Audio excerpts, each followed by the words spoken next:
Alright, so today we're going to be tying a fly pattern that, this is part of my nymph series. This will be, I believe, the 6th video now out of 10. And this is a stillwater nymph variant because I hadn't done one of these yet. And, they're fairly popular in Europe, especially the UK.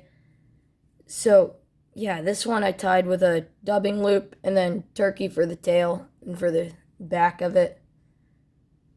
And you can see here, I'm just rotating it. It's a pretty cool pattern. It works well, even when you're not just like stillwater fishing. I have luck with it in stillwater, like ponds for bluegill and bass, but it's just a good pattern in general, and I like it a lot, so I'm going to show you how to tie it. So, let's get tying. First, you will need a size 10 hook, is what I'm tying this one with, and a 2.7 millimeter bead head. Begin your thread base, and as seen in the last video, build up a little so that your bead can't slip down the hook shank, because it's pretty annoying when that happens while you're tying. And you'll know you're done when you can just test it, and if it doesn't slide around, you're all good. So bring your thread all the way to the back. You want to bring it a little bit further than usual on this one. And take your turkey feather, which I've tied with this in the last 2 videos now, maybe 3. Because I'm finding turkey feathers to be highly useful. They can substitute pheasant tail even. And I think I possibly could do something with them by wrapping them around the hook in the same style as Hurl, but I'll have to try that later. Take a loose wrap and tighten it as it goes down. And you want the tail to be about the length of the hook. In my opinion, that gives it the best proportions, especially when most of these are being tied with marabou. So you end up with a streamer hook and a tail as long as the hook. So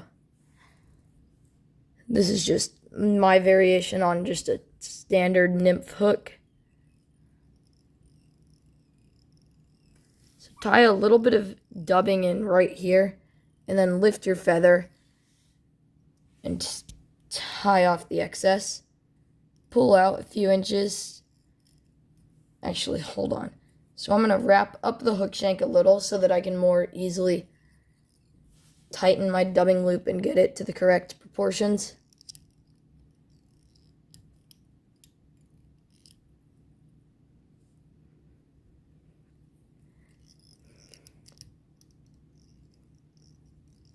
And then tie your loop all the way to around where I have it at the base of the turkey feather.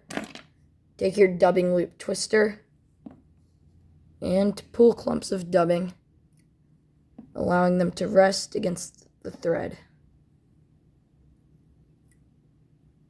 You want a fairly dense dubbing loop on this fly, because not only are you trying to give it a more buggy effect, but you're also building up the body with this one. So I'm going to keep packing in a little more.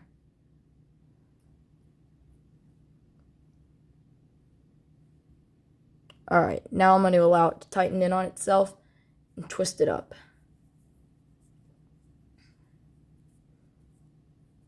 Also make sure your thread is behind the bead before you start applying the dubbing loop.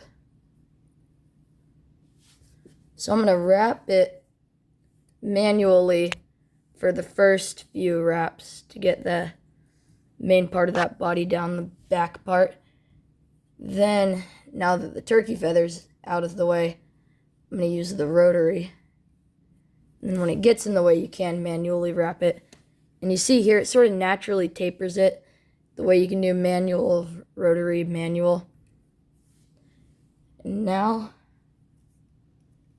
secure your thread to the hook shank.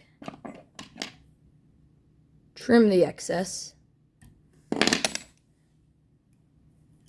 And to take continual wraps to secure it to the hook.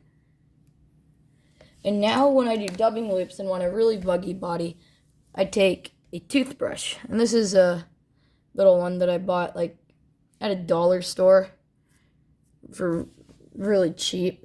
And I just rotate my vise and brush the body to just pull more fibers off. And then I brush them back because that's the direction I want them.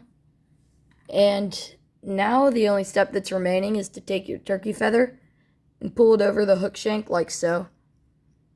Take a loose wrap and tighten it. Take a few more wraps and then trim your excess.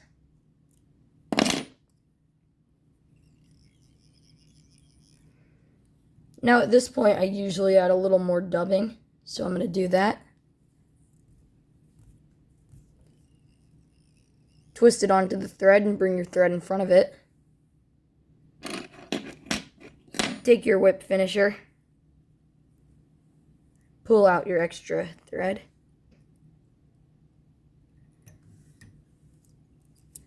And your fly is now complete. And as the name suggests with this stillwater nymph, it works well for stillwater fishing. But like I said earlier, it works fairly well for creek fishing even. And you can fish it in the slower areas of creeks especially. But also when you're fishing for bass, you can almost fish it as a streamer. But for panfish, it works fairly well as a damselfly imitation. And I'm sure that goes the same way for trout. But yeah, let me know what you think of this pattern. If you enjoyed this video, please like and subscribe. And check out my Instagram at fliesandfinesse. I will put the link to that in the description, as well as the link to my Etsy shop if you're interested in buying any of these flies.